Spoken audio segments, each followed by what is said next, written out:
2022 সালের বন্যার ক্ষত শুকাতে না শুকাতে আবারও আমাদের সিলেট পানির ওপর ভেসে আছে।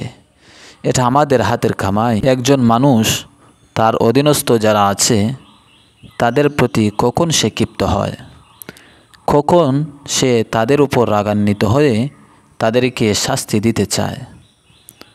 যখন তার অধীনস্থ যারা আছে তাদের চলাফেরার সকল প্রয়োজনীয় জিনিসপত্র দেওয়ার পরও যখন তারা তার কথা শুনে না, তখন সে রাগান্বিত হয়, তাদের প্রতি ক্ষিপ্ত হয়ে শাস্তি দিতে চায়।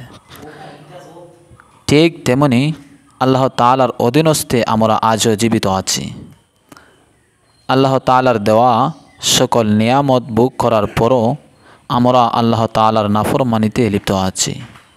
গান বাজনা অশ্লীল কাজকর্ম এগুলো নিয়েই যখন আমরা ব্যস্ত, তখন আল্লাহ তাআলা আমাদের উপর রাগ হয়ে শাস্তি দিতে চান। কেননা আল্লাহ তাআলা পবিত্র কোরআনে নিজেই বলেন, জহারাল ফাসাদু ফিল বাররি ওয়াল বাহরি বিমা কাসাবাত আইদিন নাস লিয়ুযীকাহুম বা'দাল্লাযী আমিলু লাআল্লাহুম ইয়ারজিউন। তার অর্থ হচ্ছে, মানুষের কৃতকর্মের কারণে সমুদ্রে ও স্থলে বিপর্যয় ছড়িয়ে পড়ে, যার ফলে কোনো শাস্তি তিনি আস্বাদন করান যাতে তারা ফিরে আসে। অর্থাৎ দুনিয়াতে যত আযাব আর গজব হয় সব মানুষের হাতের কামাই। কতটুকু অপরাধ করলে পরে আমাদের উপর আল্লাহ তাআলার আযাব আর গজব বারবার আসতে পারে।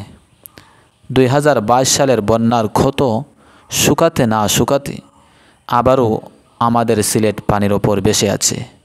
এটা আমাদের হাতের কামাই। কেননা বর্তমানে আমাদের সিলেটে পাপের কাজগুলো বেশি হচ্ছে।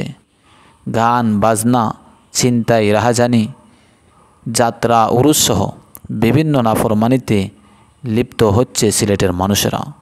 এসবের উপর আমাদের শুভবুদ্ধি উদয় হবে কখন? আল্লাহর আযাব থেকে নিজে বাঁচতে এবং দেশকে বাঁচাতে হলে এ সকল নাফরমানি থেকে আগে বাঁচতে হবে এবং মহান মালিকের কাছে কায়মানুবাক্যে সকল বিপর্যয় থেকে আশ্রয় চাইতে হবে। পরিশেষে মহান মালিকের কাছে প্রার্থনা করি, হে আল্লাহ, আপনি আমাদেরকে সকল প্রকার আযাব আর গজব থেকে রক্ষা করুন। আমিন।